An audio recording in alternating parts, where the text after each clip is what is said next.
What's up, YouTube? Welcome back to my channel. If you guys are new here, man, and if you guys don't know what we do, man, we break down scary and creepy videos on the net, on the web, from YouTube videos to TikTok videos, IG reels, Facebook, anything weird, usual, and unexplained you can find right here on this channel.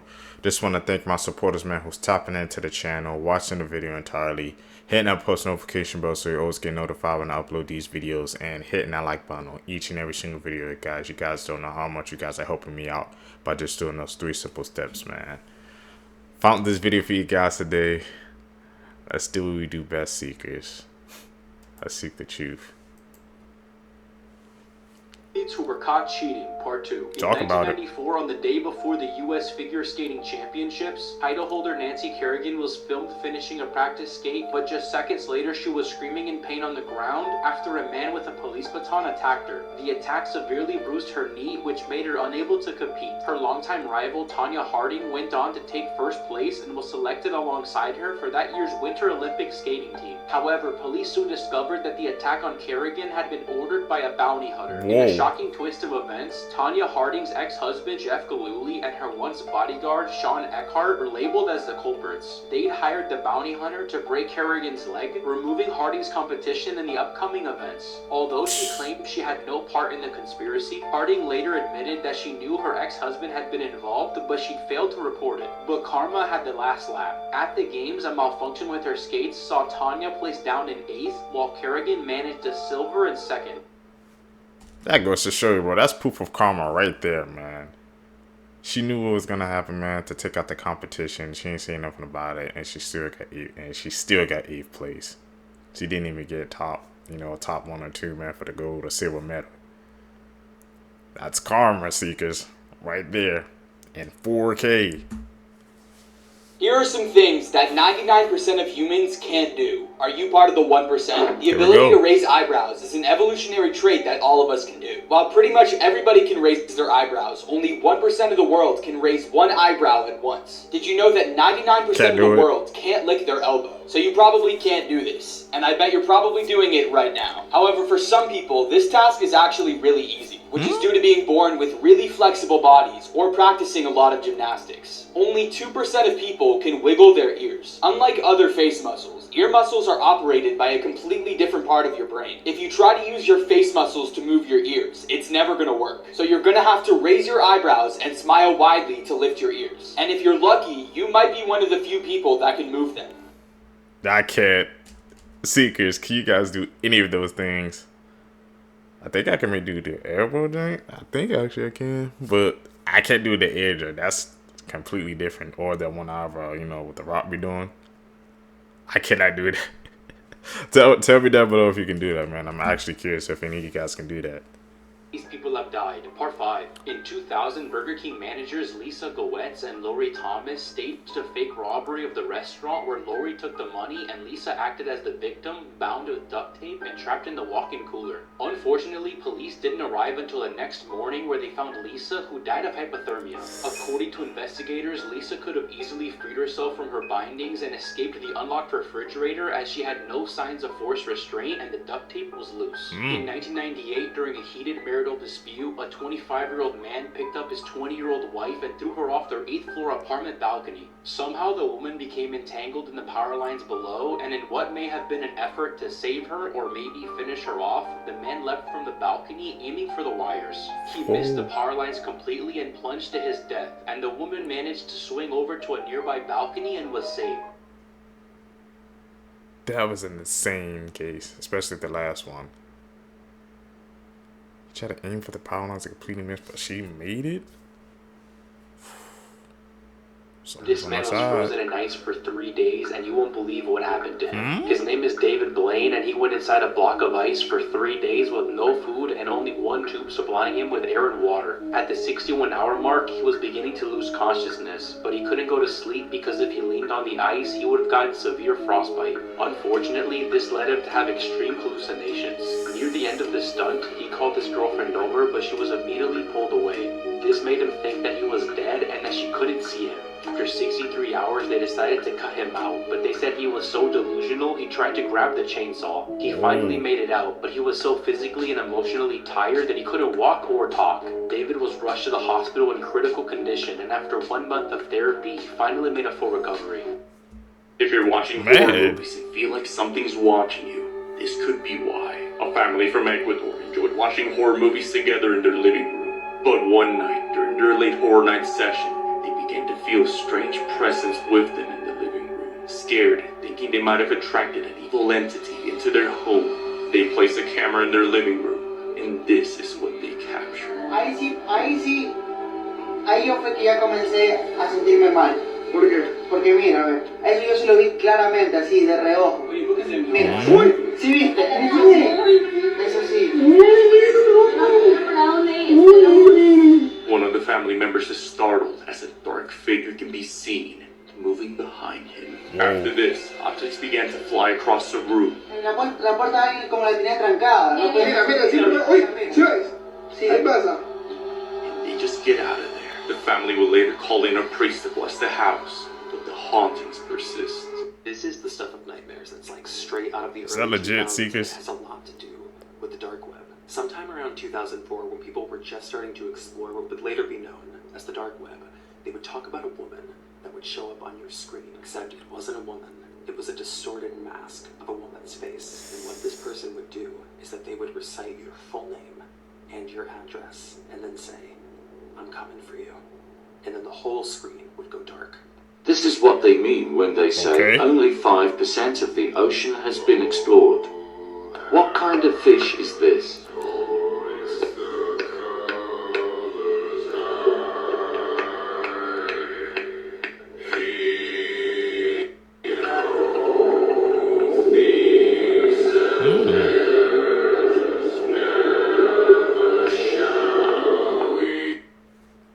Did that fish just eat her out?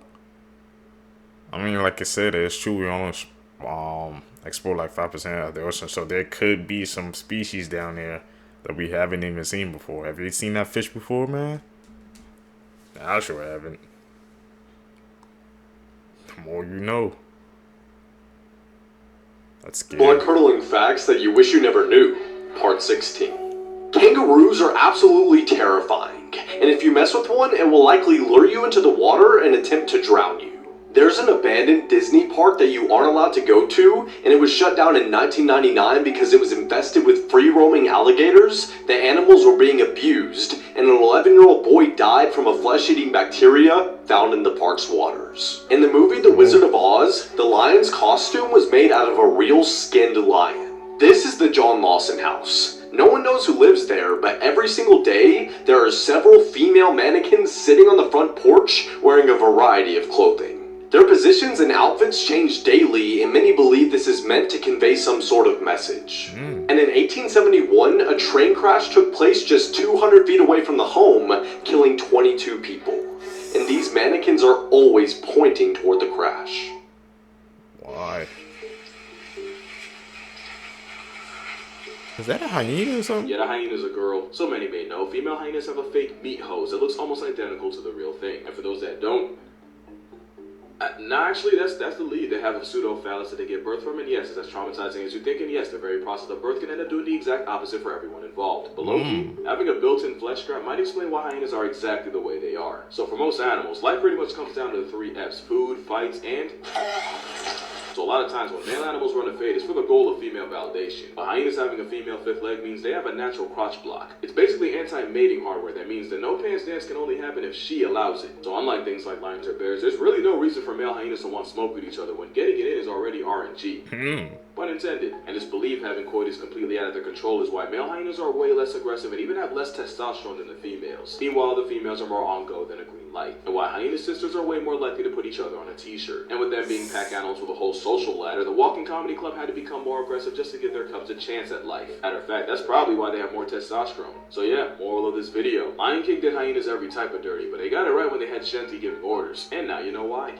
This is why you should be scared of that one person you're talking to online that you're about to meet in real life. Blanca Arellano, a 51-year-old Mexican woman, was looking for love. She met a Peruvian man named Juan Villafuerte on an online gaming app. And on the last day of October, she traveled 3,000 miles to Lima, Peru to meet him. She thought that he could be the one. On November 7th, while in the beach city of Huacho, where Villafuerte lived, Blanca spoke to her niece on the phone and told her that the relationship was going well and that she was in love. Then, she went silent. Her niece suspected something was wrong after not being able to get into contact with her. She called for help on Twitter and reached out to Juan Villafuerte, who said that Blanca got bored of him and left to find a plane ticket back to Mexico, as he could not provide the life she wanted. But the truth was much, much darker. On November 10th, Peruvian authorities found a severed finger on the beach of Huacho. Then in the following days, they found a faceless head, and then an arm, and then a torso with no organs inside of it. They eventually identified Blanca Arellano via her family by the ring on her finger. Juan Villafuerte was arrested on charges of human organs trafficking.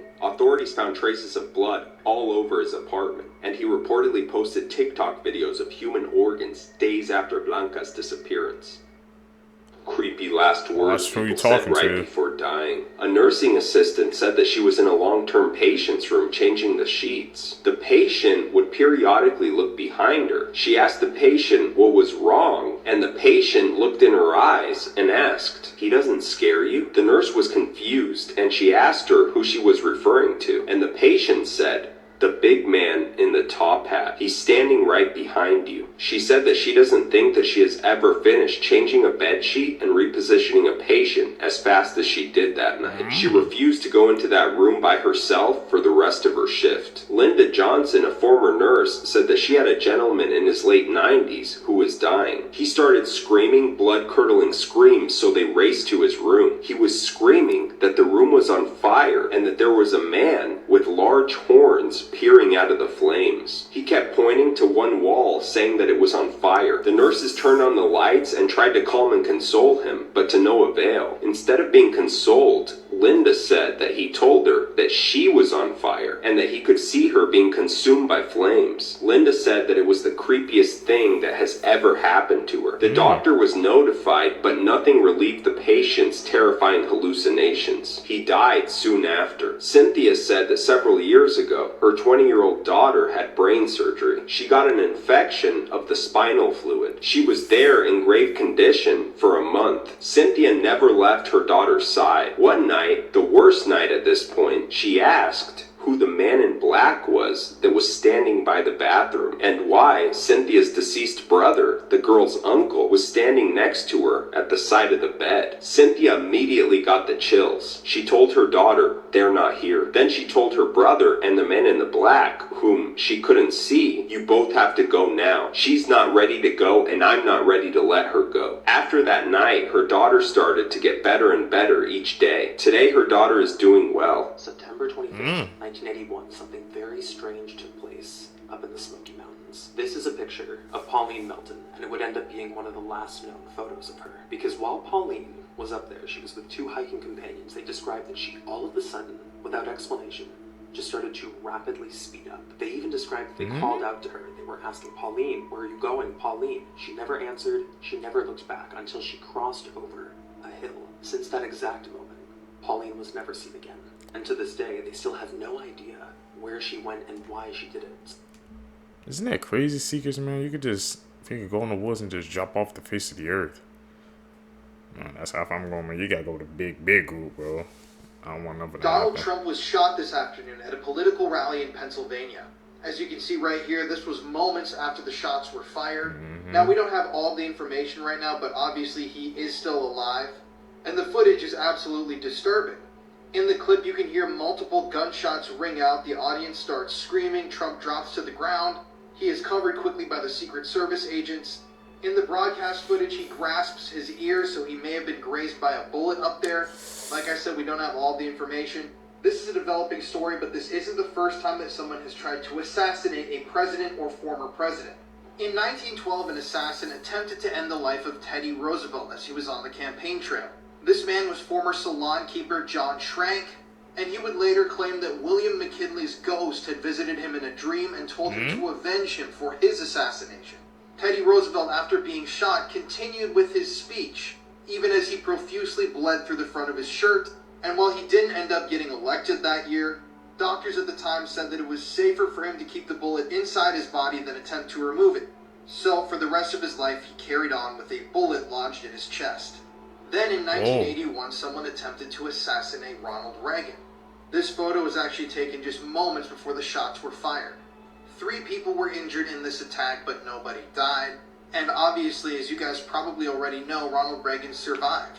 He was in critical condition when he was rushed to the hospital, but nobody ended up passing away from this assassination attempt. The guy who did it was named John Hinckley Jr., and weirdly enough, he had been obsessed with actress Jodie Foster after watching the film Taxi Driver, and he claimed that he had carried out the assassination attempt in an attempt to impress her. And interestingly enough, he just signed a record deal last year and will be releasing a folk album soon. Really? What's going on with Aubrey Wyatt? The hell? Aubrey was a 13-year-old girl who went to Ocean Springs Middle School in Ocean Springs, Mississippi. In September of 2023, Aubrey took her own life after being bullied by a group of 4 girls. Even after Aubrey's death, those bullies continued to harass her and bully her. Aubrey's mom, Heather, ran to social media as an outlet to talk about Aubrey and just to try to cope with everything that went on. On her account, she would talk about bullying and ultimately what it could lead up to. Although Heather did not name or threaten those 4 girls, their names and personal information ended up being shared by others. Heather was the subject of 2 separate lawsuits brought by the parents of those girls. The Jackson County judge ordered Heather to take down all of her social media accounts so she could no longer talk about Aubrey's case, and they did this so that they could protect the minors in this case. Shortly after that, Heather started a GoFundMe page to raise money to help with legal costs to be allowed to keep fighting online on Aubrey's behalf. I truly hope that Aubrey gets some kind of justice in the end. The first person to live forever is already alive, at least according to Neil deGrasse Tyson, who explains it with irrefutable logic. It starts with someone that was born in like the past year or so. Our test subject, call him Johnny Boy. The reason Johnny, or any of us, age is because our cells are constantly dividing, making fresh copies of our DNA in each new cell. Our DNA is packed into chromosomes, and since DNA duplication isn't perfect, the tips of these chromosomes are slightly trimmed on every replication. Sort of like making a photocopy of a photocopy of a photocopy. The quality slightly degrades each time. To protect against this, our chromosomes have something called telomeres on their tips, which essentially contain junk DNA data that we can afford to lose. But even these telomeres are finite. They get shorter and shorter on every duplication until at some point they're fully gone. Then the cell stops dividing, gradually loses its function and withers away. The more this happens in our cells, the more we age, and our bodies experience age-related characteristics. Scientists like David Sinclair are currently getting really close to reversing this process in human cells. He's developed what he refers to a chemical cocktail that can reprogram the way our cells are read to sort of fill in the blanks from these imperfections in our DNA replication. The science behind it is quite extensive, and he ran tests on lab mice that were incredibly successful. Having mice born at the same time, with one looking visibly older than the other, says that human trials are planned to start within the decade, and it's just a matter of time before we start seeing success in that. So where does this live forever come from? Obviously, the first version of this cocktail won't be perfect. It may extend human life to, let's say, 150 years. Now remember our test subject, Johnny Boy? In 20 years, he'll be 20, at which time we're almost guaranteed to be undergoing human trials at the very least, if not already publicly available. This life potion is given to Johnny so that he can live until 150. The claim states that by the time Johnny is 40, we're almost guaranteed to make enough advancement to double the anti-aging cocktail so that now he can live till 300. 20 years later, when he's 60, the potion will be approved so that he can live till 500 years old. By the time he's 80, he can live till 1,000. These numbers are all arbitrary, but the general principle still holds up. Even if we start seeing diminishing returns in the improvements of this concoction, Johnny has already hacked his way into living forever. He can already live till 1,000 at this point, so even if it takes 100 more years to improving the medicine to living till, say, 2,000 years old, he'll live until then and take it, constantly outliving the improvement curve of anti-aging until they've cracked the code to the million-year potion, at which point Johnny Boy is essentially immortal, which means one of 2 things absolutely must happen in our future. 1, we colonize other planets, or 2, we stop having babies. If people are living forever and no longer dying, our population will continue to grow and just grow and grow. At which point we either need more space to put people, like other planets, or we gotta stop making people. So unless we want to sterilize the entire human race, living forever probably isn't a good idea until we figure this multi-planetary business out. Things that show What do you guys think about that theory, Seekers? The age gap, but it just kept going and going and going, man. They're working on stuff, man, to make us not age no more. We live forever, trying to make us immortal. What do you guys think about that? Show off the power of time. Part 7. Disney World has had about 58 million visitors per year since it opened in 1971. And during those visits, guests would often have to wait in lines that were organized by rope walkways. And if you look closely at the rope clips, you can see that they've started to wear down. Some have even created a new groove. And no, I'm not talking about Cusco. Next, watching waves at the shoreline might seem like a calming activity, but not if you're a resident of Green Bay, Wisconsin. Over time, the waves wore the shoreline and even took a huge chunk out of it. Now, this would usually take several years for the effects to be seen. But in the case of Green Bay, this all happened within the span of an hour. Wow, what the hell?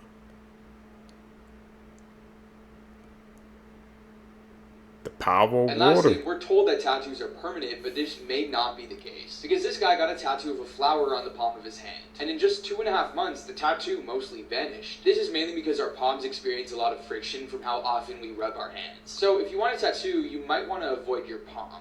Bro, I think that's the most wholesome animal on earth. Brother, if you wanted a manatee video, you could have just asked. Did you know when alligators and manatees cross paths underwater, the alligators seem to let them pass? A prehistoric sledgehammer, and they give manatees the right of way. That's how you know you got motion in the ocean. There's never been a record of a manatee attacking a human, and it might be because it's literally physically impossible. One is because their teeth are way in their mouths, and their molars designed for grinding grass, not biting. You know, if you ever get bit by a manatee, that means you were in his throat, and if you were, that means this law was for you. Some things don't need exploring, Columbus. Also, some scientists think that because adult manatees have no predators, and because they don't have to fight each other over who eats what grass, there's a lot of talk that the sea squishy is mentally incapable of feeling aggression. Now, I don't know if that's true, but I will say 3 things. 1, they don't just eat grass, they'll go pescatarian if the opportunity presents itself. 2, as fast as you think manatees are, they're faster. It might not be with malicious intent, but 1,200 pounds of anything moving like that is definitely cause to pause. And 3, last year a popular manatee named Hugh, past tense, after essentially explicit interaction with a bigger male named Buffett, tore him open like a reverse butt birth. The catch: Buffett was his brother. Yeah, that's pretty bad, but did you know manatees are also closely related to my favorite animal? They even got the same nail tech. So yeah, I'm a little biased, so I'm gonna let it slide. Especially since I'm pretty sure it wasn't aggression, but just a dangerous lack of awareness. But yeah, God bless this water blimp, and R.I.P. Hugh. R.I.P. Hugh, bro. I didn't know manatees were related to like elephants. I saw that. We learn new things every day, Seekers, man. Don't freak out, but we are right now entering the beginning of the end of the universe.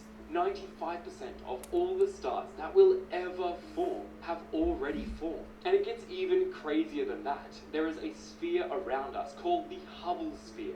Beyond this point, everything is moving away from us faster than the speed of light due to the expansion of space itself. And how many of the galaxies do you think are outside of this sphere? 94% of all the galaxies we can see are beyond this boundary today. Meaning, no matter how hard we try, if there are aliens living in these galaxies, we will never be able to meet them. 60,000 stars pass beyond this horizon every single second. That's nearly 2 million solar systems we can no longer visit since the start of this video. This will continue until we are all alone. The universe as we know it, with all the beautiful galaxies and nebulae, will slowly fade away into darkness, and the astronomers of the future will point their telescopes everywhere, finding the same thing: darkness and silence for the rest of eternity. Here are horrible things done by very influential people. Everyone knows Steve Jobs for founding Apple, but what most people don't know is the dark side of his personal life. He had an on and off relationship with a woman named Kristen Brennan, and this led to a messy pregnancy and a years-long paternity battle. Steve Jobs refused to help Brennan and their child financially, and she had to go on welfare. Now, eventually, he did help his daughter, but only because Brennan came forward about his behavior in an interview with Time magazine in 1982. Before becoming a popular kids book author, Theodore Seuss Geisel, aka Dr. Seuss, served in the animation department of the United States Army during World War II. He wrote training and propaganda films, and designed posters to get people signed up to join the army. But a lot of his work at the time made the Japanese look really horrible, and this carried on into his earlier books. And Mother Teresa helped provide healthcare to the sick and the poor, but her actions behind the scenes were questionable, to say the least. It's been reported that her care involved these people allegedly going through a forced conversion to Catholicism, which involved children being baptized without their parents' consent. She also allegedly hid the actions of priests who were behaving inappropriately around children, and used charity funds for her own medical care. Yet this is not what Jesus would would do. This teacher was caught doing it with an 8th grade student. And apparently it was almost daily. The kid was 13 years old and now she will serve 10 years in prison. This happened in Texas. The teacher behind me, her name is Alexandria Vera. She's 25 years old and this 13-year-old got her pregnant. She stated the relationship happened in the Instagram DMs and his family apparently approved of this relationship. The judge and the school district said that they want their teachers to teach students, not put their hands all over their students. She was originally going to get 30 years in prison, but the judge said, I don't think she's that bad, and gave her 10 years. Apparently this relationship blossomed in 2015 around summertime. The boy kept advancing, she kept denying, but eventually she gave in apparently. Prosecutors said, based on evidence, they did it daily for 9 months straight. And apparently during the entire ordeal, to get away with this, she told her neighbors that the boy was her brother. And now it gets even weirder. She even moved his father in with her so she could pretend she was dating the father when in reality she was the kid. This was kind of a mask. She was also paying for the family's groceries and phone bill. This kid literally had a sugar mama. Now Alexandria Vera has a 6-year-old daughter that even called the 13-year-old kid her dad. What an interesting case. Let me know your thoughts in the comment section below. If you're from Houston, Texas, did you hear about this case around you guys? As always, these videos are for informational purposes only. Once again, let me know your thoughts in the comment section. I definitely feel like she should have served life for this. She knew exactly what she was doing, but the court system was pretty lenient on her. I may get caught right away. Basically, if I get caught, I'm just going to shoot myself. So, I could basically be dead in 2 weeks or 3 weeks. I don't know the chance at this point. The video you just saw was made by murderer Peter Keller, who in 2012 murdered his wife and daughter before taking his own life. Now, in the lead up to murdering his family, Peter actually made a series of disturbing vlogs. He took a handy cam out with him into the woods and showed him preparing for something. He actually was creating an underground bunker stocked with all sorts of supplies like candy and beans. And during these videos, he talks to the camera very candidly, and it's some really disturbing stuff. The videos offer a glimpse into the mind of a killer who's on edge. He didn't know at the time whether or not he could actually follow through with murdering his wife and daughter, but unfortunately, he did. On April 22nd, 2012, after constructing the bunker in the woods unbeknownst to his family, Peter shot both his wife, Lynette, and his daughter, Kayleen, in the face with a silenced weapon before he set his house on fire. He then fled to the underground bunker and was able to evade capture by the police for a whopping 6 days. But once authorities figured out where Peter was, they surrounded the bunker with a SWAT team, and that's when he fired the fatal shot into his own head, taking his own life. In his video recordings, Peter talks about how it'll be exciting to live out in the bunker, and he discusses his fantasy of robbing banks and pharmacies and living on the run. But his run didn't last that long, and he left behind so many questions and a trail of blood and sadness. If you want to hear more stories like this, listen to the podcast Murder in America that I co-host with my wife Courtney. It's available now on all streaming platforms. It's a tragic case, man. Truly tragic. You guys, if you guys made it with me to the end of the video, you're a true seeker seeking the truth. I really appreciate the support, man. Like I said, guys, make sure you guys, man, follow me on my social medias, man. Links in the description down below, guys. Also, man, hit that post notification bell. Also, man, hit that like button, man. That's very important, man. It's going to push us in the algorithm. We're going to take off one day, man. But we just going step by step by now. And I really appreciate the support I have for right now. You guys going to catch you in the next one, man. I'm out. Peace, YouTube. What's up, YouTube? Welcome back, seekers. You guys already know what we do here, man. We break down scary and creepy videos, man, on and on the web, from YouTube videos to TikTok videos to IG reels. We have it all here, man, on this channel.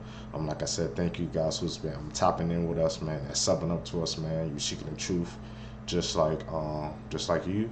And once again, as you guys can see, I changed my layout. Tell me what you guys think of this design down below. It fills up the full screen, so no more of that extra space. Just check it out.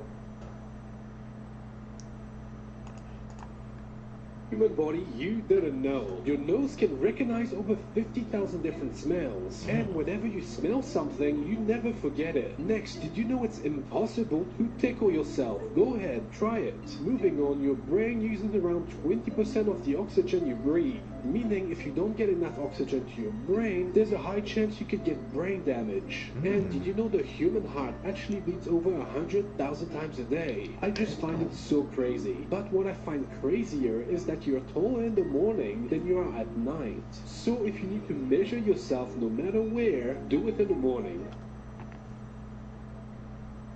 Okay, the thing that got to me was when saying our heart beats over like 100,000 times per day. I never knew that, bro. Man, goes to show you, bro, how hard the freaking human body actually works, man, to keep you sustained and alive. It's freaking crazy, bro. Like I said, man, I'm just like you guys. I'm a fellow seeker, just like you, man. I'll be learning new facts every single day, and I incorporate them into my freaking everyday life, bro. Like I said, man, wow. The secrets, bro, when you tap in with us, man, you're gonna learn new information, bro, every single day. Tell me if you guys learned something new, bro. This might be the most brutal way somebody has ever died, and whenever you do, don't look up the picture. Octavio de Silva was a 20-year-old soccer referee in Brazil, and on June 30th, 2013, he was refereeing a soccer game when he sent off a player named Josmir Santos Abreu, who was 31 years old. He refused to leave the field and began a fight with the referee. Abreu threw a punch which made Octavio draw a knife from his pocket and repeatedly stab Abreu. Abreu died on the way to the hospital, and when fans watching the game, including Abreu's family and friends, found out about his death, they invaded the field and stoned Octavio before decapitating him, and then ripping his limbs from his body with just their strength and no weapons, and then put his head on a stick in the middle of the field.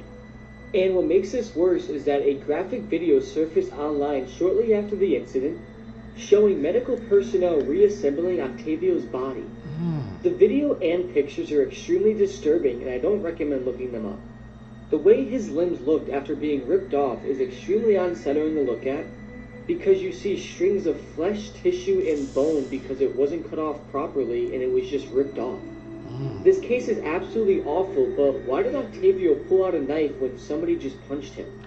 If he didn't stab Josmir Abreu to death, he would still be alive today. But just imagine being literally ripped limb from limb by an angry group of soccer fans, and there's nothing you can do as they pull your body apart. Doctors couldn't It's a freaking just insane freaking case, bro.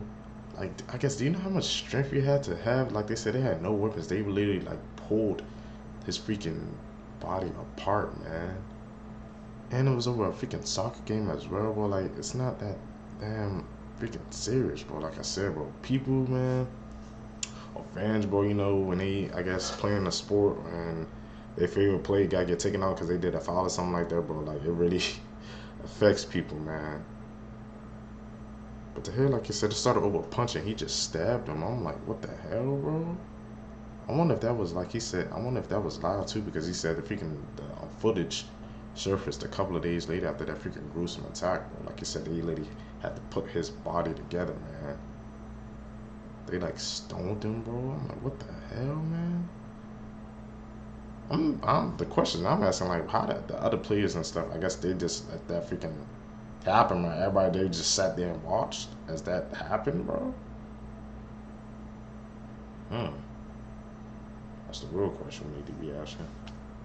Explain why this kid was sick until they see what the school was serving. This is Chen, and he was a second grader who moved from Beijing to Seattle back in 2019. He started school just like any other kid, but he was immediately outcasted. Since he couldn't speak English perfectly, all of the students and teachers were treating him horribly. But things only got worse from there because Chen started to feel extremely sick. Every day he would come home with rashes and a burning fever. But then he'd wake up fine the next day, go back to school, and the cycle would start again. This kept happening happening for 3 weeks until Chen's mom finally decided to take him to the doctor. They found out it was actually food poisoning causing Chen sickness every single day. So they sent a health inspector to check out the school's kitchen. Now, at first, everything appeared to be normal. But when she took one look into the soup bowl, she immediately called the police. They found thousands of spider eggs. Kids had been mixing it into the soup each day. Let's talk about this. What the hell? I remember freaking being in school, but I remember, bro, I was not a freaking fan of freaking at school lunch, bro. Because of freaking cases like that, man. Like you said, spider eggs, bro. Who in a right mind was mixing spider eggs in a damn soup? And he was getting sick, bro. Like, it was a cycle. It was, like you said, good for a couple of days, then sick, good, then sick, bro. Like, man, thankfully, like I guess, like, he survived because nothing happened. Like, imagine what happens if he can, like, have the side of him, bro. Whew, some chills down my damn spine, man. That's why I said, bro, be worried about that school lunch, bro. I'm sorry, man. If you're in school, you're sending kids to school, bro, I recommend, man, sending them with some lunch, bro. Homemade lunch from the house, bro. Do not trust school lunch, bro. I'm trying to tell you guys, it's not the right move. This picture. This is why if I ever have kids, I'll never let them use the bathroom alone. A 7-year-old girl and her mom were headed to Target, and she was getting some clothes for school. Her mom also wanted to grab some snacks for movie night. So while her mom went to go grab popcorn and other snacks, she told her daughter to go pick out clothes for school. When her daughter finally finished and picked out the clothes, she went up to her mom and said something strange happened. A sad pale lady had came up to her, telling her that she wished she could have her own daughter that looked just like her. The mom, who thought the daughter was just joking around, laughed it off and said, "Let's go." While heading to the register, the daughter shook her mom and said, "That's the lady who told me she wanted a daughter just like me," pointing at a mannequin. The mom laughed, thinking the daughter was still being silly. You know how kids have wild imaginations, always playing around. While at the register, the daughter had to go to the bathroom. So the mom told her to hurry up. It was only a couple hours down, by the way. While in the bathroom, the daughter texted the mom saying the pale lady's in here who wanted a daughter. The mom, trying to get in a rush back home to her other kids, said, "Hurry up, we have to go. Stop playing around." 10 minutes later, and the daughter never came out. The mother, who was waiting outside the bathroom at this time, rushes in the bathroom to see what the heck is going on. The daughter was nowhere to be found. She even checked the stalls to see if her daughter was hiding, standing on a toilet or something. On one of the stalls, she found her daughter's cell phone on the floor. By the way, if you made it this far in the video, comment down below your favorite fruit. Mine is mangoes. When she checked her phone, this was the last image found in it. Police still to this day have no explanation on what happened to that little girl. Freaking bone-chilling story, bro. Goes to show you, man, like I said, sometimes, you know how sometimes, like I said, I guess parents, they don't, I guess, listen to kids, because like you said, they think they're just playing around or it's their imagination, but no, sometimes the kids, what they saying is true, man. You gotta take heed to their word, bro. Because like I said, that's speaking, I know, that's speaking one of my freaking worst fears, man. Like, you could just be here 1 minute and gone the next, because somebody just freaking snatched you up, bro. And the mom thought, yeah, like that her daughter was freaking playing the game, but clearly wasn't. I gotta do some more research in that case, man. He said she's still gone to this day. I wonder if she ever found her daughter, bro.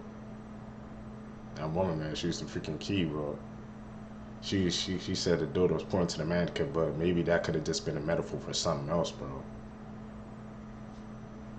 Who knows?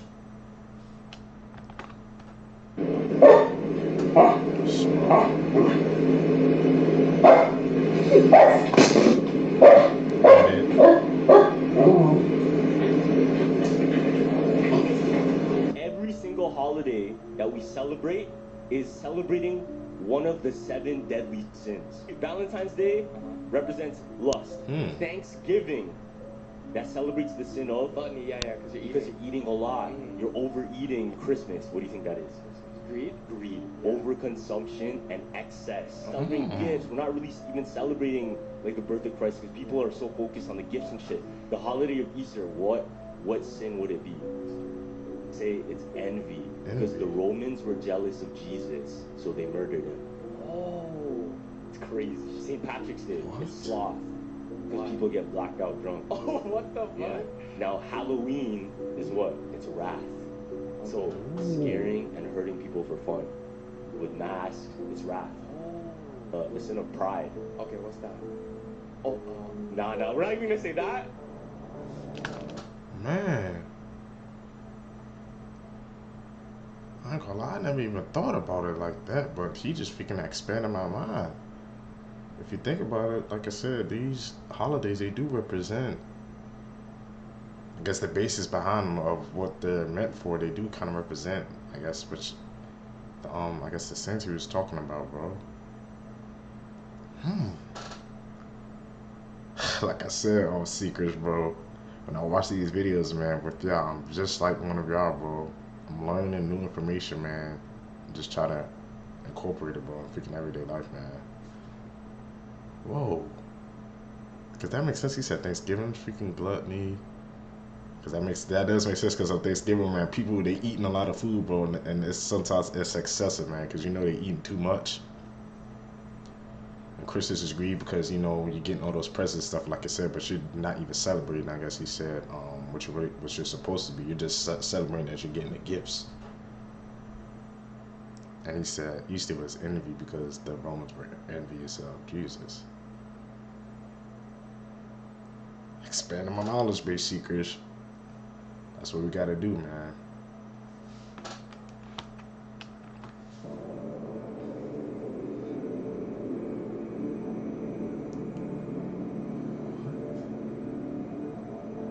That freaking young, bro.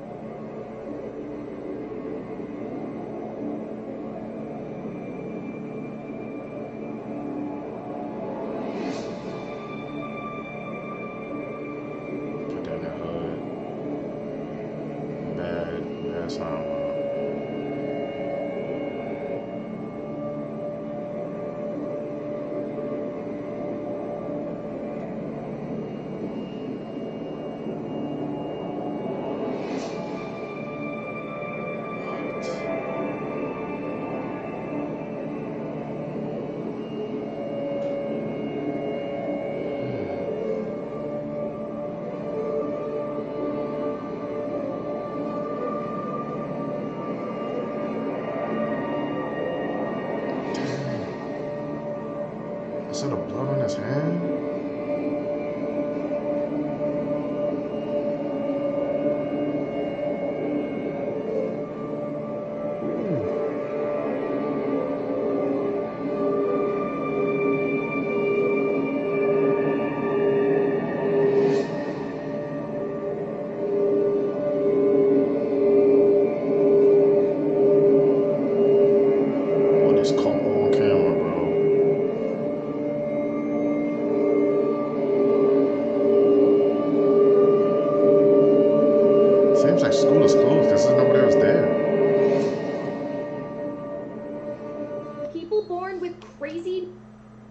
That's how the way that that dog reacted, man. I'm guessing, bro, it was picking up the scent, bro, of her in the freaking trash can, man.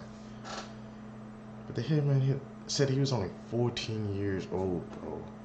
Doing acts like that, man. What makes that even go into their freaking mind, man, to do something like that, bro?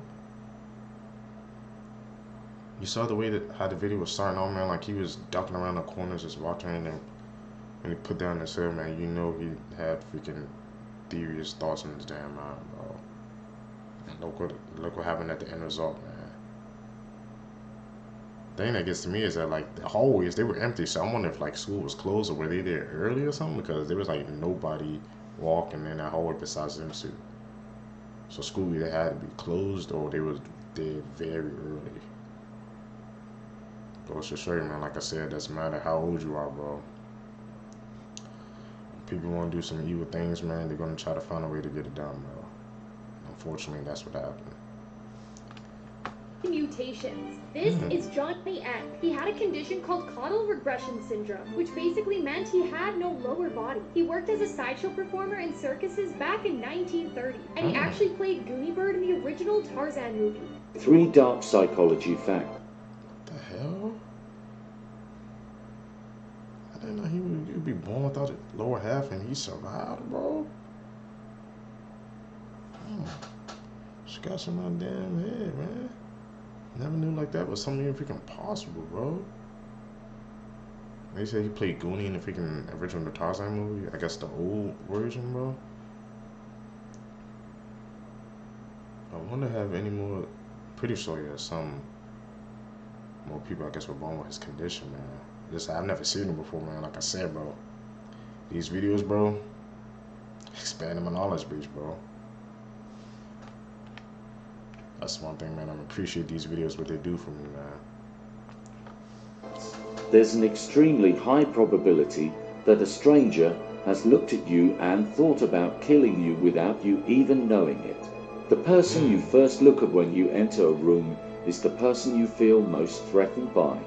When you spend 10 minutes in front of the mirror in a dimly lit room staring at yourself, your mind gets bored and starts scaring you by making you see a monster with your face combination. Really? And they were both found dead. She must have been out of her head. Oh my god, this is literally the dumbest man on earth. Hi, my name is Ethan, and here's everything you need to know in under 1 minute. On June 26, 2023, Patrick Profright and his wife were having an argument. Now, they had just had a baby that was only 3 weeks old, so the argument was early in the morning, which is understandable because they are suffering from lack of sleep and just a whole new adjustment. While Patrick's wife was holding the baby, Patrick entered the room holding a crossbow. The mood immediately shifted, and trigger warning, it's about to get dark. He allegedly raised the bow and shot at his wife. When he did, it accidentally hit his 3-week-old baby and his wife. He then pulled the arrow out of his wife and begged her not to call 911, but when she did regardless, he fled the scene. Thankfully, he was found and arrested and charged with second-degree murder and attempted, and his wife was okay. Unfortunately, the baby did pass away. Man, bro. Did that to his own blood, man. His own freaking newborn baby, man. What the hell were they freaking arguing about, bro? That would possess him to get a crossbow and shoot it, and then just gonna ask his wife not to tell, or not to freaking call the police, man. Like after that act you just committed, you think she wasn't gonna do it, bro? I said these videos, man, that we watch, man, these people, man, they don't want to freaking take accountability, man, for their freaking actions, bro. It's actually, man, freaking insane, bro. How many of those freaking people we come across when we watch these videos? Never ceases to amaze me, bro. Edit. I gotta call it like I see it, bro.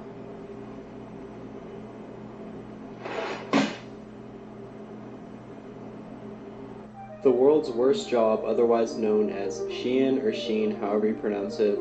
Hi, my name is Ethan, and let's get right into this. Recently, I've heard a lot of rumors about how bad the Shein workers are treated each day, and honestly, nothing could have prepared me for what I learned. This all started in June of 2022 when a viral TikTok displayed articles of Shein clothing with handwritten messages stating, "Need your help." According to Brightly.eco, they state that the average Shein worker works 7 days a week in 18-hour shifts. They even found that some of the workers were seen washing their own hair while they were at work just to keep up with their personal hygiene. Not only do they work a lot, but they also make a base salary of $556 a month to make 500 articles of clothing each day. Let me know what you guys think. That's freaking criminal, man. To think about it, like the clothes that we're wearing now, man, was made by those workers, like blood, sweat, and freaking tears, and they only getting paid that little, bro. And working that many hours, bro. Ooh. It's like it's the simple things in life, man, that we don't freaking pay attention to, bro. What the hell, bro? They need to freaking go on. I guess can they go on strike or do something like that, man? I'm guessing they don't want to, because then they try to push back. Then maybe they like try to take away their jobs for them. That's the only way they have to freaking support their family. That's why they're working that long, man. I mean, they freaking shifts, bro. Like they had them say they was washing their hair while they was there to keep it up their freaking hygiene, man. That shows you, I guess, how freaking grueling the conditions are, bro. Sometimes, man, that's why we gotta appreciate this freaking clothes and pants and socks and stuff we wear now, because it all comes out of their freaking the hard work, bro. Out of their hard work and labor. It's the small stuff like this, man, you can't take for granted, bro. Expand my mind base. Here are some things that you didn't know the real purpose of. Have you ever wondered why the bristles on your toothbrush are colored? This is to indicate that you should get a new toothbrush when the color fades. And have you ever wondered what the 57 is on the Heinz ketchup bottle? Henry Heinz thought that the number 57 was a cool number. So to make sure everybody knew which ketchup was his, he put 57 on all the bottles. And have you ever wondered what the small holes are in airplane windows? These are to help keep the windows from frosting up. And it regulates the air pressure inside the airplane. Have you ever wondered what those little bumps are on the highways? These are rumble strips put there to wake up sleepy drivers. Scary. That's freaking interesting, man. I never knew there was like little small freaking circles in that damn airplane window. Cause I thought that there couldn't be like, it had to be freaking sealed shut because you know we can't have that type of air pressure coming in through the windows. It makes sense, man. Now that I think about it, you said because it regulates, I guess, the air temperature inside the plane. Because imagine if it was like fully shut, I guess no air was coming through, it would kind of be like, it's like you're going to be cooking in like a freaking can, bro. I guess it has to be that small. 3 facts that will blow your mind.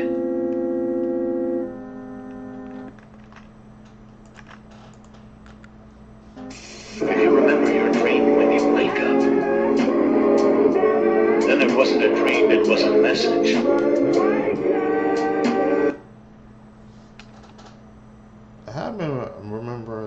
I remember a couple of dreams, man, like so freaking well that I'm thinking that it was actually like a memory, bro. Comment down below, man, like has that ever happened to you guys? But like you remember a dream so well that you actually think like it's a freaking like memory or something, man. Because that happened to me a couple of times and I've always wondered like what does that mean, bro? It's like I can remember like it's a freaking memory, like it actually happened. And I think about it, he said it could be a message. That makes way more sense, man. Guess I gotta start paying attention to my freaking dreams more, man. I guess somebody's trying to tell me something, man. Okay. The craziest real event caught on camera. In 1982, during the filming of The Twilight Zone, the movie, a stunt helicopter was hovering 25 feet above Vic Morrow and 2 child actors. When pyrotechnic explosions damaged the helicopter, causing it to crash, killing all 3 instantly.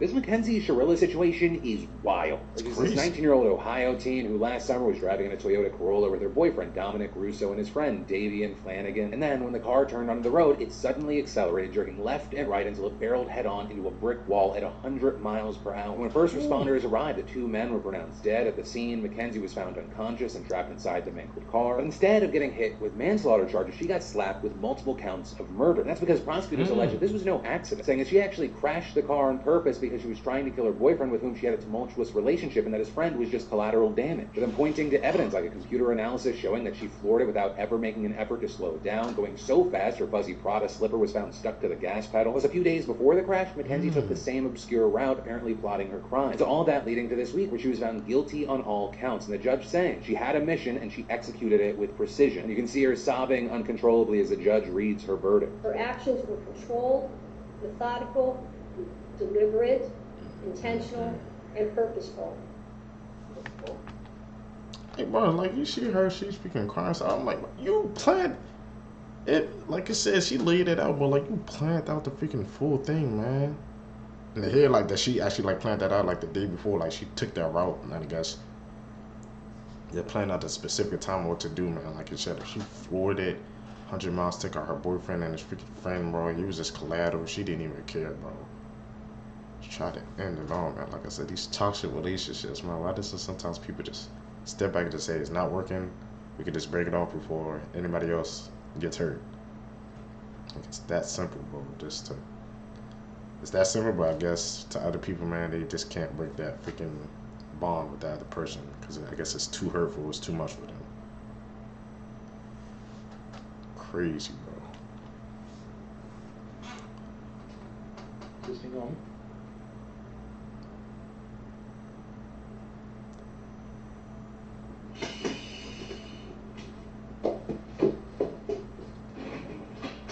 Did you know in the movie Scream, actor Skeet Ulrich almost got seriously injured while on set?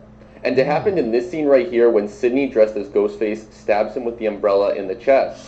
Ulrich had pads underneath his shirt, so when the umbrella stabbed him, it wouldn't hurt. But the second time he got stabbed, the stuntman missed the pad and actually hit his chest. His chest actually has metal wiring inside because he had open heart surgery as a child. Whenever the wiring gets hit hard or has intense pressure, it hurts a lot, and so his scream when he gets hit the second time was 100% real. The stuntman had hit that wiring and he fell to the ground and screamed. He was okay though, but they kept it in the movie because it was so authentic. I've heard that freaking a couple of times, man. You know, movies like something like really authentic and real happens, man, like that it traumatizes. It's like the actual actor, but they keep it in there, man, because it's so real. Sometimes I question that. I'm like, do you guys think that's actually like the right move to do? I know like it gives off a great performance, man, but that person that's actually showing like legit pain or they're actually scared, but they keep it in there, man. I guess because they know it's gonna, I guess, sometimes make the most money, bro. It's gonna, I guess, shock the audience, man. That's what they really want, because they know that's gonna bring them more money, man. Like I said, I mean, sometimes, bro, no, it can be the root of all evil, bro. Things that people will do to just to get some of that, it'll truly shock you. This is the Pitbull video, one of the hardest cartel execution videos to watch explained. The video that I'm about to explain is extremely graphic and I don't recommend searching for it. The video begins with a man lying on his back on the ground and two men are holding his legs open. He's being restrained. And in total there is 5 perpetrators and 1 victim. And also 2 pit bull dogs. Apparently this is the victim's punishment for allegedly doing something with a kid or to a kid. The victim is naked, and at the start of the video, the dog has done most of the work. The dog already ripped off the man's privates, and it's just a bloody mess. The dog continues to rip pieces of flesh off of where his privates used to be, and the victim is being held down, and he is also gagged, so he can't scream. But sometimes the gag came loose, and at this point you could hear the man scream in pain. The victim was even talking, but I couldn't translate it, but that means he was completely conscious during this. Which I can't even imagine the pain. As a man, this might be one of the worst videos out there. Funky Town is bad, Ghost Rider is bad, but as a man, I can't imagine anything more painful than a pit bull ripping off your junk while you're still alive. Not many people mention this video with the other disturbing ones, but it's definitely up there. There's not any information about the victim after the video. I don't know if he died, but it's safe to assume he did. He lost a lot of blood, and if a dog eats your privates, you will most likely get an infection and die from it. All in all, this video is very graphic, very real, and very disturbing. Please do yourself a favor and never go searching for this video, especially if you're a man. I never do. Mississippi woman who killed boyfriend and locked his body in freezer denied appeal to overturn conviction. That is a crazy mugshot right off the bat. Why are you smiling so hard after killing somebody? This is Samantha Simmons, and she killed Thomas Burns. After Thomas's wife died of bone cancer, he eventually moved on and met Samantha Simmons. However, he definitely was not over it. He would carry her urn everywhere he went. Eventually, Samantha Simmons and Thomas Burns moved in together in 2018, and neighbors stopped hearing from him all of a sudden. One of the neighbors that frequently had coffee with Thomas came over to ask where he was. Samantha Simmons said he moved to Texas, and the neighbor did not believe her at all because all of his cars were still there. They tried to file a missing persons report, but they couldn't because technically they weren't related. This is where things get crazy, and the neighbors turn into the Avengers here. They noticed the moving company came, and then the next day they noticed the house was empty with music playing on the stereo. They decided to go inside and check out what's going on in that house. They found a freezer with a sheet on it, so they broke that open. They had to use a crowbar to pick the lock and everything. That's where they found Thomas Burns' body in there. He was curled into a ball, placed in the freezer, next to a bunch of frozen food, too. He also had a bag over his head with zip ties all over him, too. The autopsy report estimated that he was still alive at the time that he was put into the freezer, and that he died by asphyxiation because of the bag over his head. And of course, after looking at the zip ties, they found Samantha Simmons' DNA all over it. She tried to say there wasn't enough evidence in court, as if she didn't have DNA all over his frozen body and the zip ties. Wild story. Let me know what you guys think about the story in the comment section below, and check out my YT, link in bio. It's freaking actually, it's a freaking tragic case, man. like I said, how was his friend that I guess he used to freaking get coffee with in the morning, how he had to be the one to freaking solve and crack the case, bro. Like when she said that he moved to Texas, I guess he was not buying it, man. And like he actually broke into the house, bro. I guess to figure out what's going on, man. That's your true friend, bro. Somebody who actually cares about you, man. Always gotta have one of those around, bro. Like I said, like she this hair and that she put him in the freezer while he was still alive too. I thought he died, I guess, from the temperatures, but no, he died because passed away because of the freaking bag that she put over his head. Crazy, bro.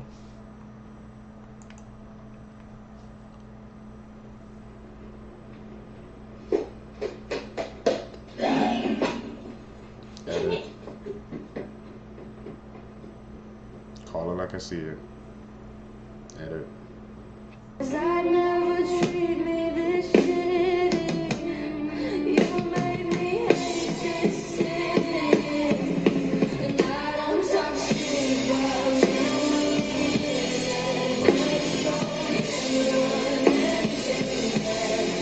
Now, a lot of people have been tagging me in this video, so I'm here to explain the backstory to this whole thing. This is the case of Lauren McCluskey. Now, the girl you see in this video was a 21-year-old college student in Utah. On October 22nd, 2018 at 9:55 p.m., she was found dead in her dormitory. She was shot 7 times. That afternoon, her ex-boyfriend waited for her outside her dormitory for several hours. She was on the phone with her mother at 8:23 p.m. when Melvin Rowland, her ex-boyfriend, confronted her. He violently dragged her across the parking lot in front of her dormitory, dropping all of her belongings.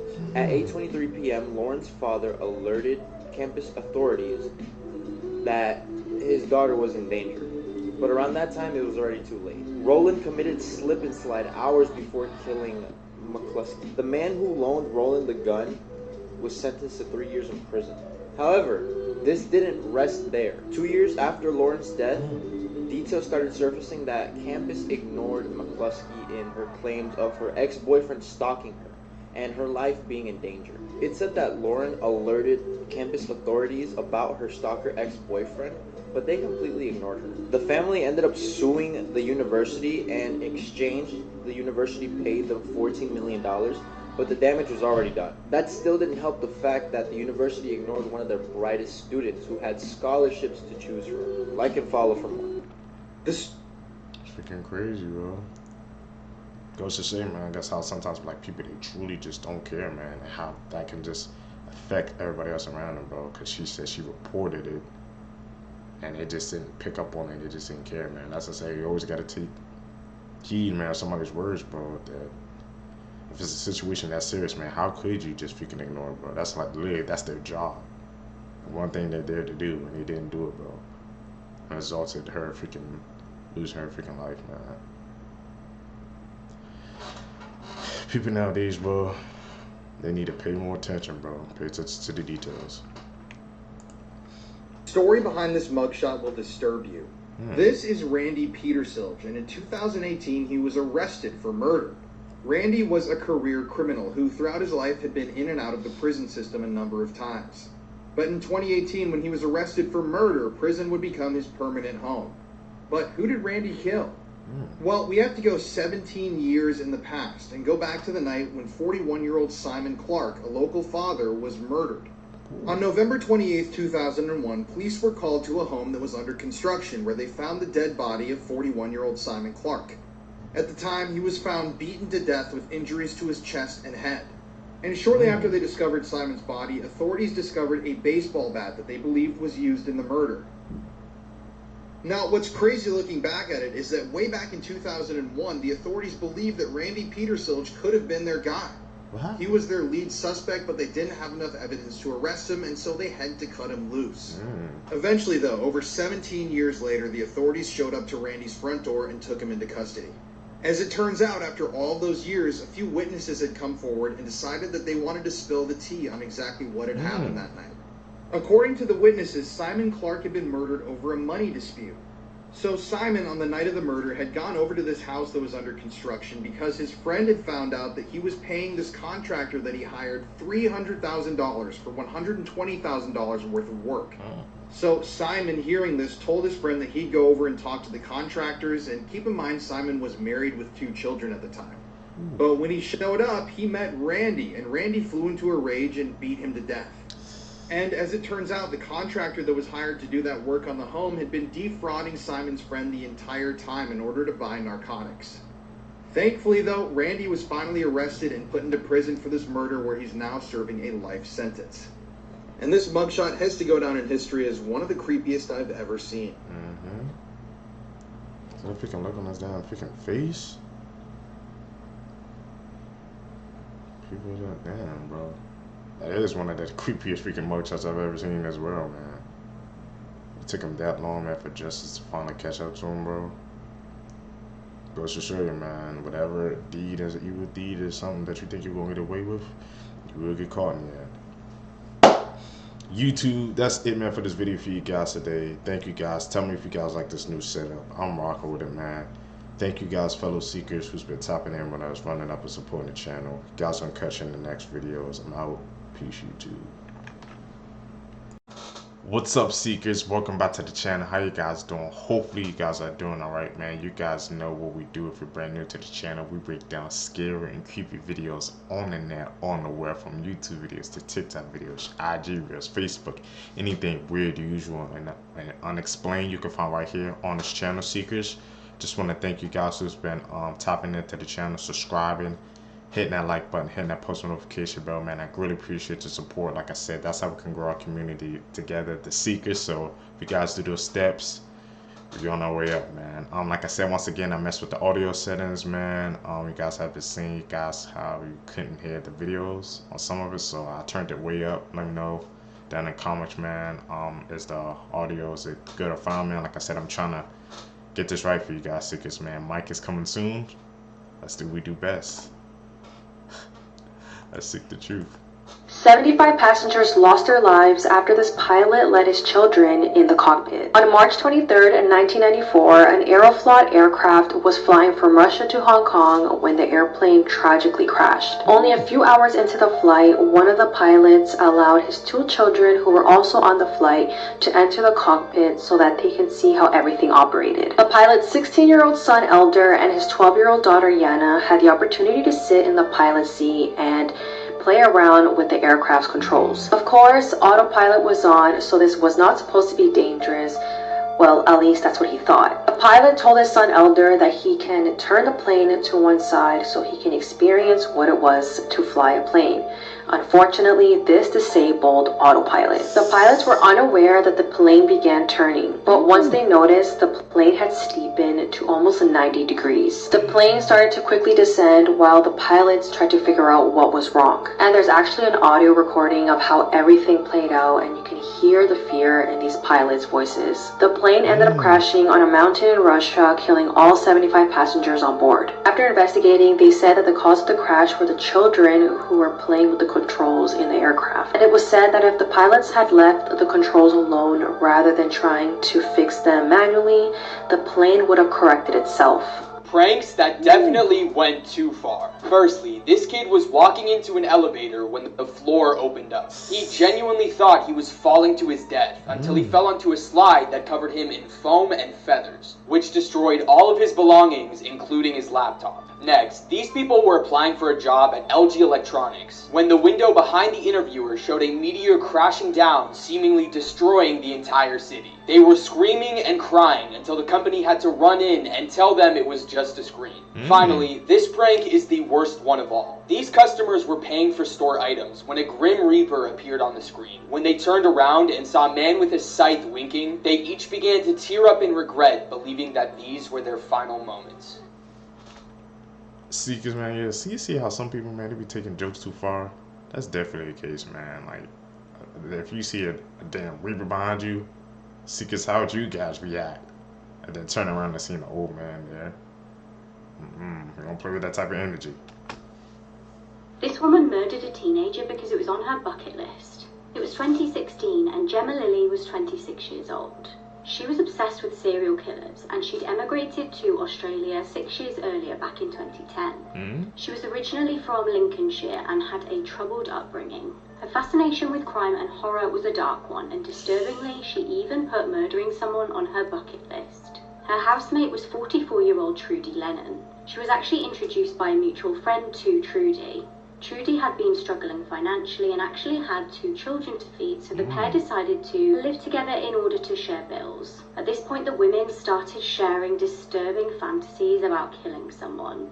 Some of these were even documented in the online chats that the pair had. They used the code names SOS and Corvina. Within the space of just 3 weeks living together, the pair hatched a sickening plan. Terrifyingly, in the days leading up to the plan, the pair bought a circular saw, bleach, cement, a drop sheet, a large plastic barrel, and some acetone. Trudy identified their victim. Aaron Page was friends with one of Trudy's sons, and she decided they would lure him to the flat. They used the excuse of needing Aaron to come and install some games onto their computers. As he obliged, Gemma came up behind him and strangled him with a wire.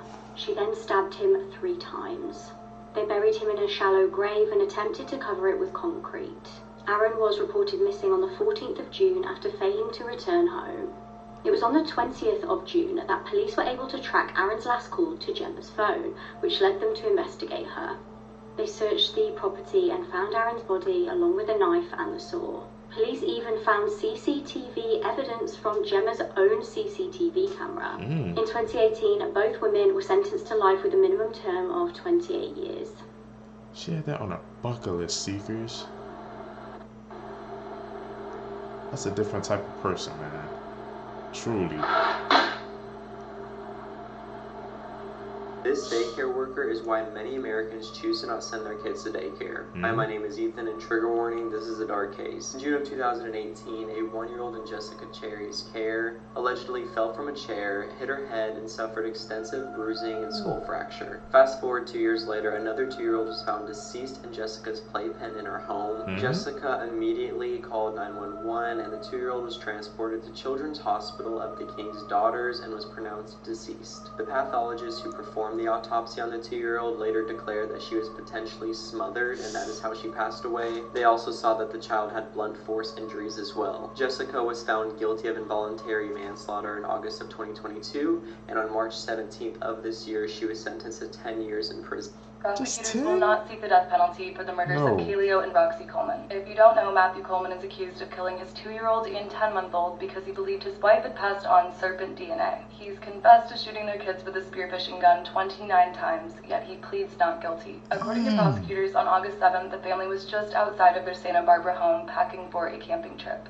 Seemingly out of nowhere, Matthew picked up the kids, put them in the van, and drove off. Immediately, Abby Coleman called 911, but at first she didn't want an officer to come out as she thought they would all be back soon. That following day, on August 8th, Abby changed her mind. She reported her family missing and, with police, used Find My iPhone to track her husband's last known location. With this, it became clear Matthew had driven Keelio and Roxy into Mexico. FBI at the border was alerted to be on the lookout, but by this point, he was already carrying out his plan. As confirmed by surveillance footage, around 3 a.m. on August 9th, the 3 were seen leaving a Rosarito hotel. From here, Matthew just started driving. At 3:12, he texted Abby that things have been rough, but he's finally gotten some clarity. Tragically, we know that shortly after that message was sent, the kids were killed on the outskirts of a remote ranch. Matthew attempted to hide their bodies and then disposed of the weapon and bloody clothing in a nearby creek. Now, while the kids were found by 7:30 that morning, back at home, no one knew. When Abby woke up that morning, she got Matthew's message about clarity. She responded with this at 9:24 a.m. and then alerted police that his iPhone was headed back towards the border. Obviously, when Matthew tried to cross back over, the kids weren't with him. In recorded interviews, he discussed wild conspiracy theories, along with how he could communicate with his children. He said 10-month-old Roxy told him Abby was abusing them and that he had to kill them to save the world. So again, today Matthew still pleads not guilty, with the most recent update being that he will not face the death penalty. Court records also reveal that he and Abby shared mutual interest in these theories, but his beliefs reportedly grew stronger. Investigators say that they have and will continue to treat Abby as a victim in the case.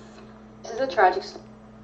Man, the thing that got me at the end, Seekers, when she said those two, they shared the same theory, so they was on that same that conspiracy theory, whatever they believed in, and led to a dark path, Seekers, man. That's how sometimes I don't try to go too deep into this, like, conspiracy theory hole, because it can really change his perspective. You can become a completely different person. It's good to do research, but I feel like there's too much information, man. It might like overload your brain. Sometimes you gotta take a break to just to process all this new information we're learning, Seekers.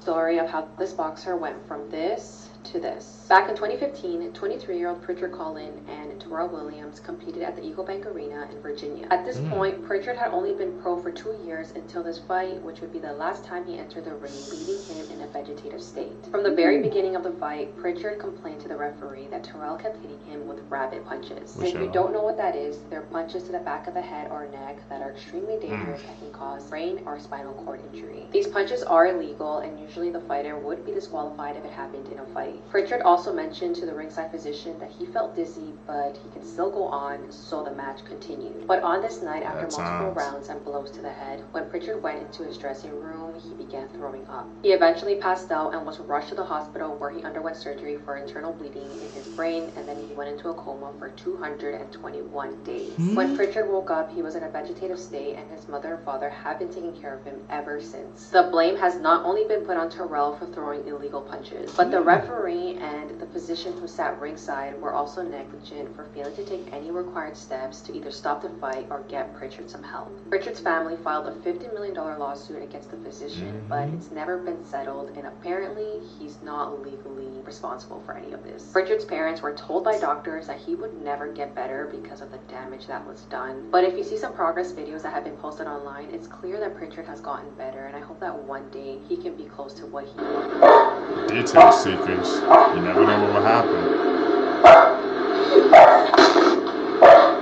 Eddie.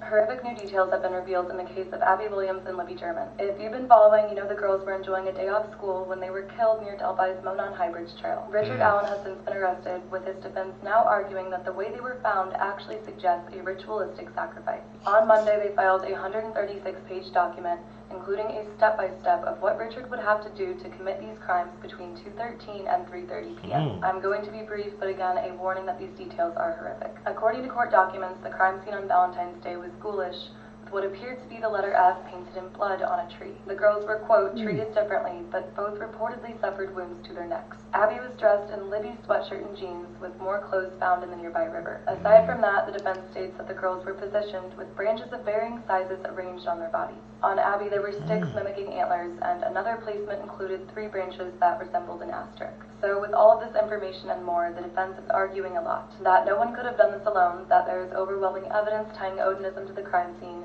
and that several officials believed a cult to be behind the murders. They also named 5 suspects who they say were cleared too quickly, including a man whose son was dating Abby at the time. They know that his social media posts contain rooms that actually mimic the crime scene. It is a 136-page document, so there's a lot. But another thing the defense is asking for is a hearing to present evidence to throw out the search warrant at Richard's house. That is where police reportedly found a gun that matched a bullet found at the crime scene. As of today, the prosecution has not responded to any of the defense's claims. As always, if you would like to donate in Abby and Libby's name, go to the Abby and Libby Memorial Park Fund. This girl killed her mum so that she wouldn't find out she got kicked out of school. On the 3rd of March 2020, police were called to do a welfare check at a property in Ohio. Brenda Powell lived in the house, the 50-year-old mother of Sydney Powell. Brenda had actually been on the phone with Sydney's former school. This was the University of Mount Union. Now, during the telephone call, a staff member heard repeated thuds and screaming, so authorities were alerted. Inside, they found Brenda Powell in a serious condition. She was rushed to hospital but died from her injuries.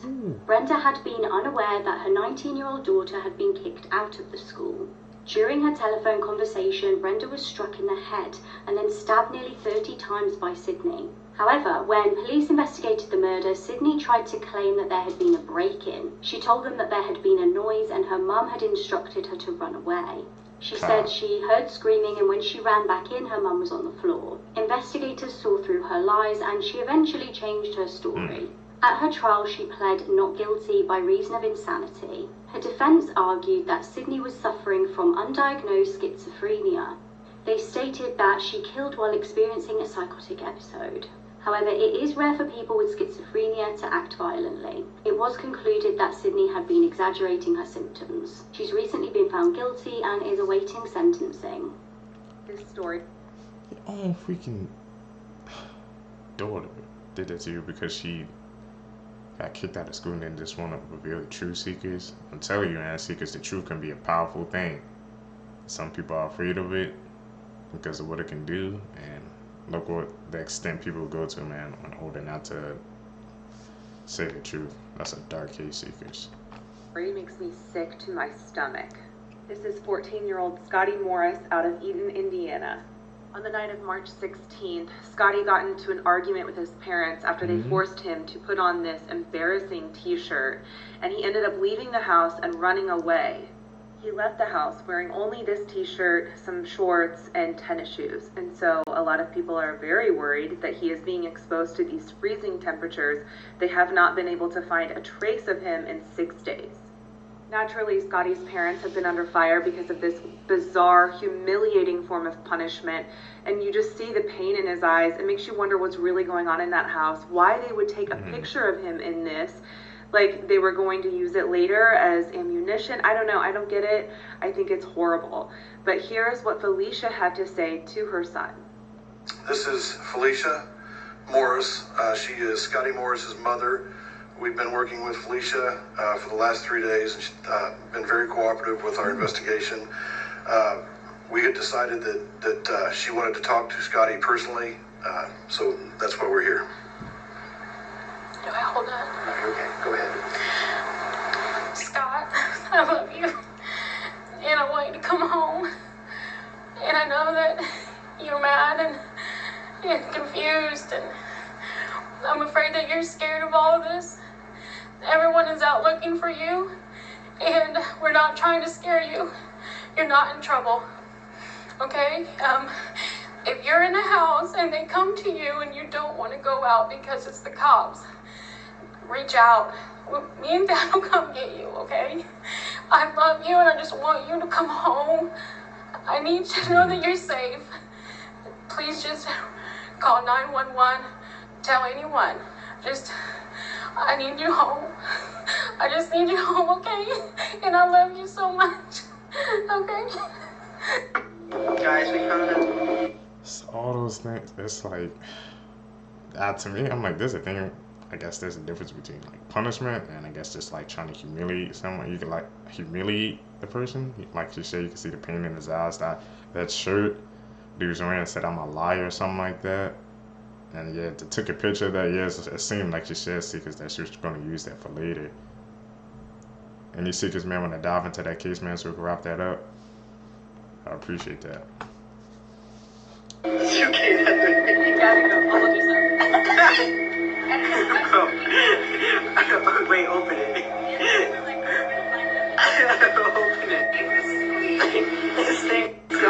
So if you don't remember this story, back in 2020, a young woman and her group of friends were filming a TikTok video while they were using the app Randonautica.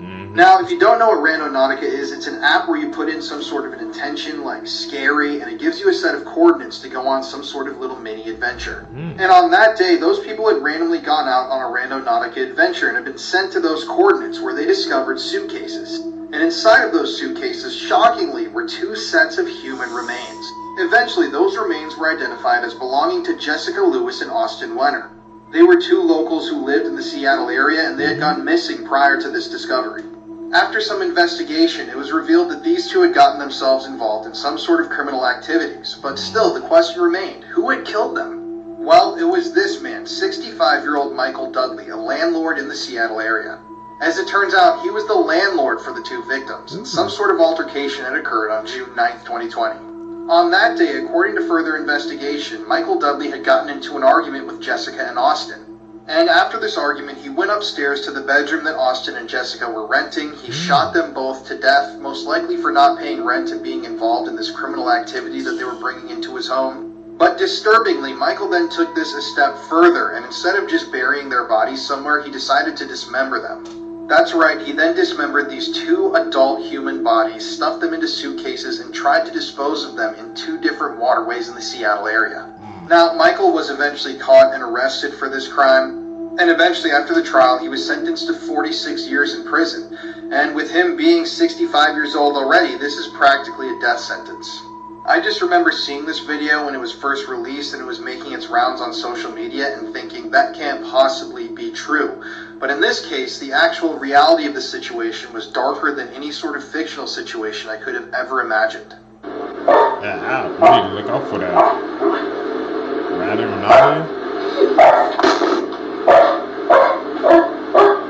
Edit. Once again.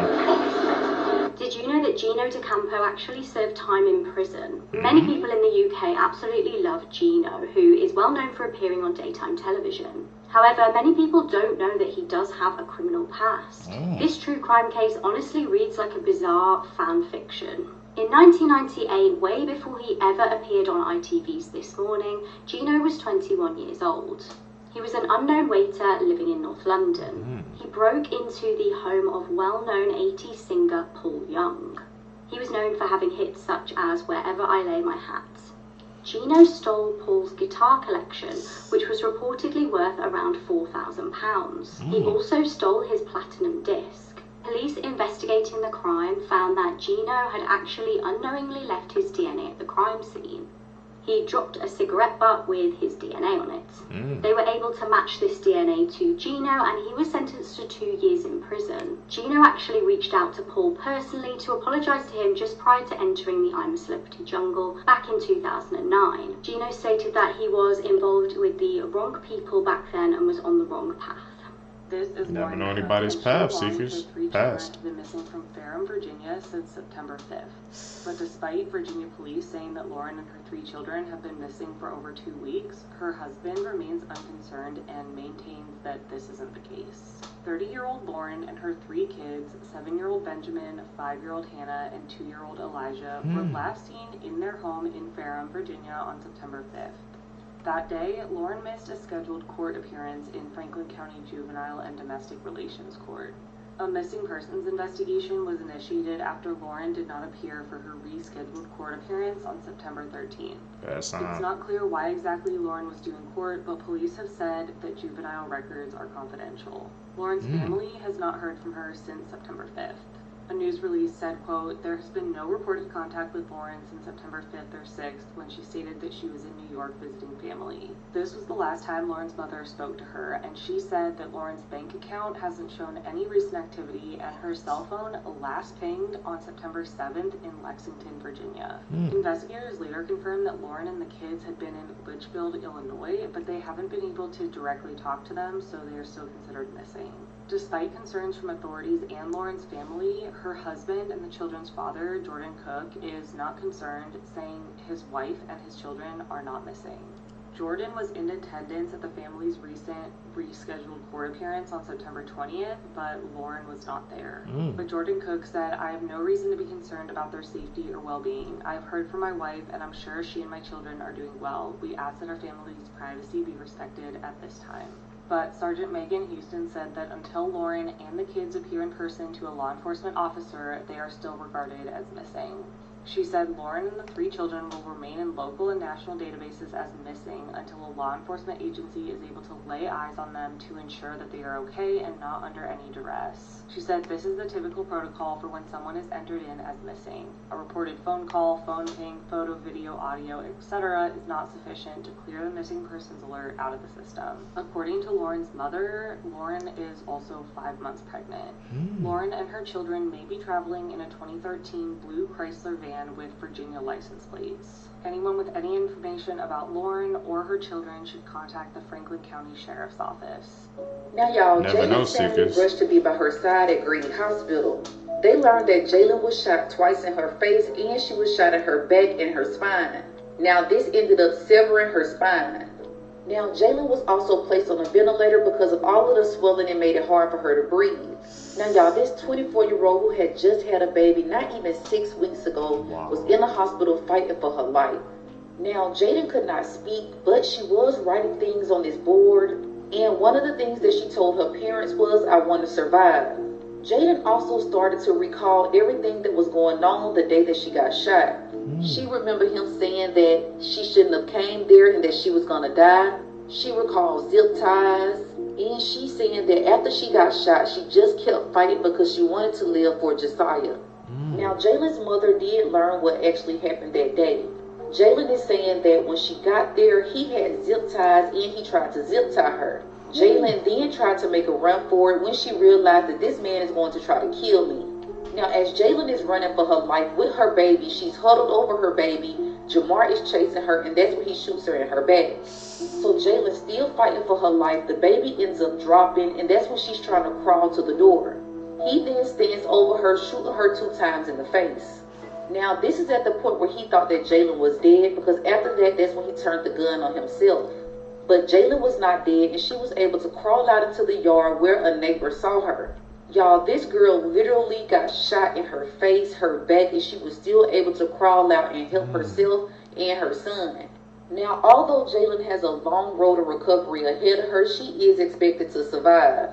Now, y'all, it is so important that Jalen's story gets heard because it might be another young lady out there that's in her situation.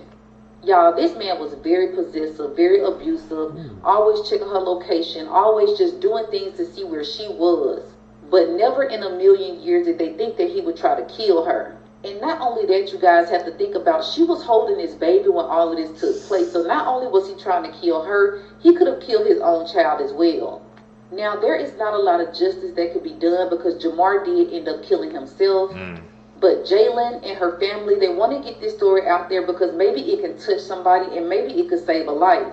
As of right now, Jalen's family's main priority is her recovery and the raising of Josiah. Now, there is a GoFundMe that you guys can donate, or if you just share it, that is fine, for Jalen and her son Josiah and for her recovery. And they are also having a basketball fundraiser on September 30th from 10 to 2. Now, this will take place in Griffin, Georgia, and it is taking place at the First Assembly God Church at the gym. Jalen is a beautiful mother. She's a survivor, and y'all, she deserves all the love and peace in the world. My heart goes out to her huge family, because through all of this, they have stepped up and they are taking care of Josiah. Not only that, they are also taking care of Jalen. Jalen is in a wheelchair now. She would need all the help that she can get. You guys, please make sure you blow this up. Share this. Maybe somebody will see this video and they'll leave a bad situation that they're in. Or maybe somebody's going through a similar situation that they're on the fence about, and this video could help them. Justice for Jalen, and y'all make sure you blow this one up. 75 Seekers, you guys, man. Justice for Jalen, like she said. Let's blow this video up, Seekers, man, because that was actually, she's a survivor. To survive all that, man, like she literally had a crawl at the end. That's a different type of strength, Seekers. Truly. You guys made it with me to the end of the video. You're a real one, Seekers. Seeking the truth, supporting the channel. I really appreciate that, man. Like I said, tell me how you guys like this audio setting, man. You guys have noticed in the past couple of videos I'm like pausing them less, man. I'm trying to keep it down to like 3 or 4 pauses, man. I'm just trying to let the video play out because that's what you guys want. I want to give you guys the best type of content that you guys want. You guys gonna catch it in the next one, man. Like I said, gonna close out April strong, then going into May even stronger, Seekers. Let's go. Blow this video up. Peace, Seekers.